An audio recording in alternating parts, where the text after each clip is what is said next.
Assalamu alaikum урматтуу мекендештерим. Биз азыр мына караңыздар, Россиянын токойундабыз.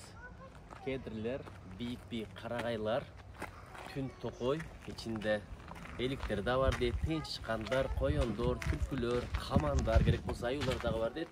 Бирок мен сиздерге муну көрсөтөйүн деген жокмун, мен сиздерге башка нерсени көрсөткүм келди. Аябай кызык нерсе.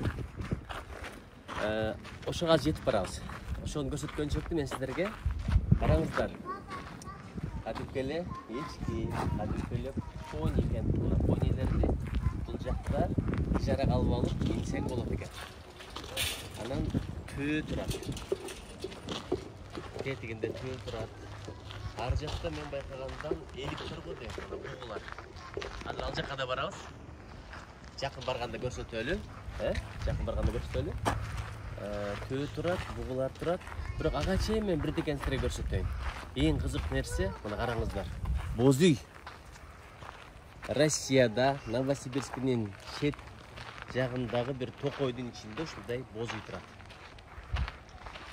Эми караңыздар, суроо болуп атабы, бул кыргыздар барбы, кыргыздардын чарбасы ойлоп атасыздарбы? Жок.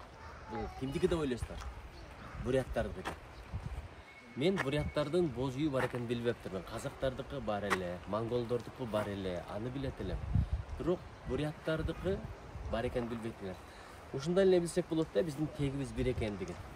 Өңүбүз окшош. Кече мен бир кичинекей бала менен тааныштым, аны сен кыргызсыңбы десем, мага жооп бербей койду. Анан кыргызча билбей калган бала го десем, бир 11-12 жашта го дейм. Анан орусча сурасам, тувамын деди. Атың ким десем, Болот деди. Перевод означает сталь десем, ошондой деди. Бизде Болот деген таанышып кеттик. 1-2 деш десем, бир бул бизде один деп айтты да. Ошондо биздин тегибиз бир, мына Алтай, Тува, Якут, буряттар менен деле окшош экенбиз. Анан аябай таң калып атам, ичи бир көрүп койгойлу. Бир акырын басып көрүп коелу. Бая Хатико деген итти билесиздерби? Хатико деген итти. Хатико деген ит мына ушу. Карасаңыздар, япондордун пародасы. Эми ичин көрүп коелучу, мына ачык экен Кудай салган. Өзү негизи ачык болбойт эле дейт. Ичи караңгы экен. Ошол эле кереги. Мына караңыздар, ошол эле кереги, ошол эле уук, ошол эле түндүк, бирок түндүгү башкачараак болот экен. Караңыздар, бизде баягы чам карак деп кесилишет эмеспи, булар тегеректеп туруп ошо күн сыяктуу болуп коет экен да. Анан мына кештелерин караңыздар, булар ууктарды, биз ууктарды жөн гана боеп коет эмеспиз, булар мындай кештелеп коет экен. Аябай кызык. Эми бирок бир жери караңыздар, жапыс болот экен да, мындай жапыс болот экен.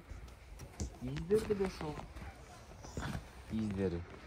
Кырчоосун караңыздар. Түндүк жабуусу. Айтор, мына караңыздар, баары бир тегибиз бир экендигинин белгиси да, биз эми ушул жактан кеткен эмеспизби? Энисай, Сибир жактан. Анан эми Хатикону да көрүп коелу, анан бугуларды көрүп коелу, ошо менен репортажыбызды балким аяктайбыз. Ал жакта жылкылар жүрөт. Мына эчкинин ар түрдүү пародалары бар экен. Улактарды. Көрдүңүздөрбү, мына ар түрдүү пародалар. Кандайсың? Жаныңарга бирдеме алып алгыла, менде эчтеме жок экен. Бул бирдеме үмүт кылып атат. Жок дегенде сылап коеюн, Анан мына баягы Хатико деген ит. Япондордун пародасы, мына көрдүңүздөрбү? Да бу да бирдеме үмүт кылып атат. Мен кайдан билдим силерге келеримди? Билсем, жаныма бирдеме алып алат элем да. Ушу үмүт кылдырып бирдеме бербей койгон жаман да. Түгүлем бугуну көрөлү. Булар деле адамдан бирдеме үмүт кылып атат. Карагыла, биз адамдар бардыгына аманат моюнга алганбыз да.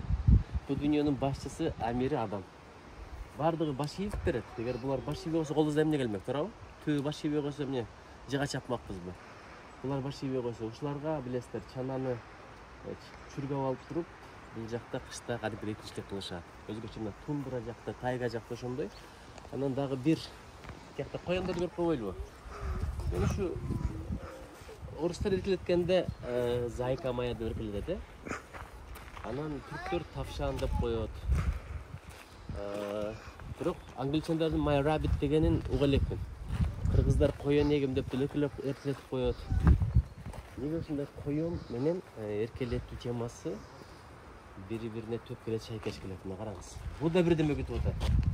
Аятаңдын көрүп муну билгенде көтөрө келмекпиз. Мына. Анан ушул жактан алса болот экен да баягындай бир ижарага. Ошол анан бүгүнчө бир жолу бизди ушул жакка алып келген жигиттер менен бири-бири менен тааныштырып коелу. Мираж мырза, каяктасыз? Мына Мираж мырза Гаухар айым менен чакырган бизди. Анель деген мерке сулуу кызы бар экен. Привет. Очень красивая. Бирок атасынын кыргызча сүйлөгөнү жакты, бирок ошондой болсо дагы мен ошондой аманат кылып атам. Кыргызча үйрөткүлө, анткени тил жоголсо эл дагы ошо жоголуп кетет. Эң башкысы мисалы Гаухар дагы деле Кыргызстандын жагандыгы бербей жүрөт экен. Силерге чоң рахмат. Бул жер жөнүндө бир эки сөз айтпай болочу. Кандай жер? Биякта кыргыздар кантип атат?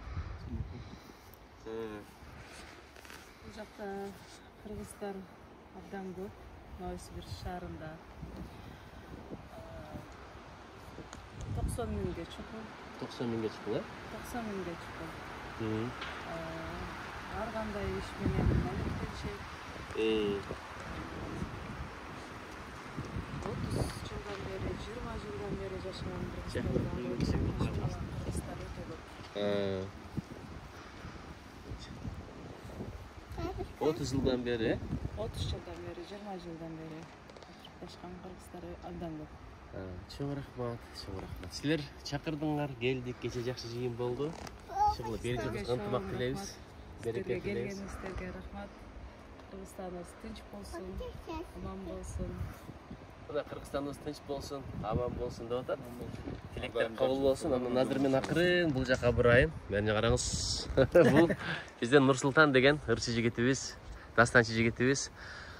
Эшмамбеттин саптарына бир айтып койчу. Анткени кыргыздын бабаларынын айткан сөздөрү өзүнчө эле бир ар бир алтынга тете да. Ак майы турса илинип, ашкана көркү баканда дейт. Касиет ошол эмеспи? Карынын көркү сакалда, ак чубару кийинсең тазалык көркү жакаңда, айдаганын канчечки алыңды билип таканда, тайраңдап ээрчип жүргөндө тайлактын көркү атанда, сен делип алыс кетпеген, сенин да көркүң атаңда деген экен. Ана көрдүңүздөрбү? Атаны сыйлайлы, таза жүрөлү, иши кылып биздин бабалардын сөздөрүн угуп эле койбостон амал кылалы.